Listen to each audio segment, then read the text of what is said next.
Siege, if anyone asked you for a recommendation for a wedding venue, where would you tell them to go? Oh, maybe some estate in England? That's right! And what would you tell them to watch out for in case their wedding is outdoors?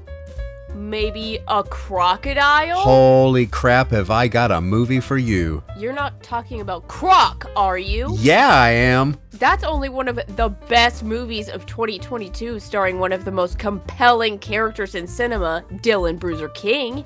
Isn't that the guy that goes looking for a place where his daughter can get married and he chooses a place exactly like you just described? Yes! And he takes it on a test drive in a jacuzzi. Wait, what? Never mind. The wedding party shows up, which includes all sorts of horrible people. Who do you think is the worst person in the group? Could it be the cheating groom? Or maybe the bridesmaid he cheats with? Or wait, triceps dude that must stay flexed at all times or die. It's too hard to narrow down, but they do know a good party means you all stand awkwardly close to each other in a huge room, almost like they couldn't afford a lot of extras. That's when Dylan Bruiser King shows up. We know his name because we looked it up on IMDb. Yep, and right after the party, groom guy...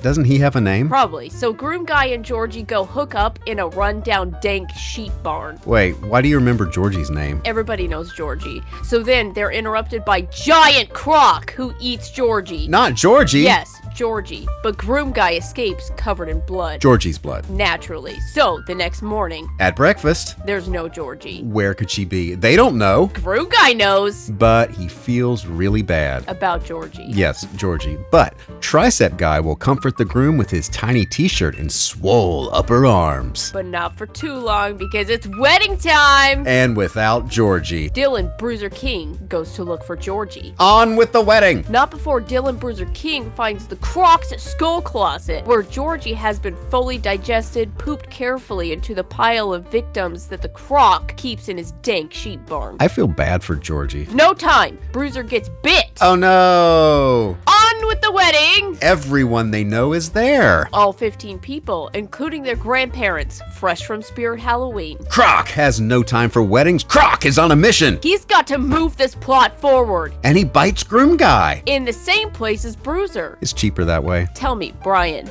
do you know how to avoid a crocodile attack? I think you're supposed to run in a zigzag pattern. You're wrong. You scream and hold up your arms to your head while standing absolutely still. I didn't know that worked. It doesn't. This is when random bridesmaids shout, "There's two Crocs!" But forget that ever happens, because they do. At this point, everyone is in the mansion hiding from the Croc. This will be an excellent point in the movie to get philosophical and ask the deep questions all people ask at some point in their lives. You mean, why do bad things happen to good people? It's a question this movie asks twice, in back-to-back scenes, with the same two characters.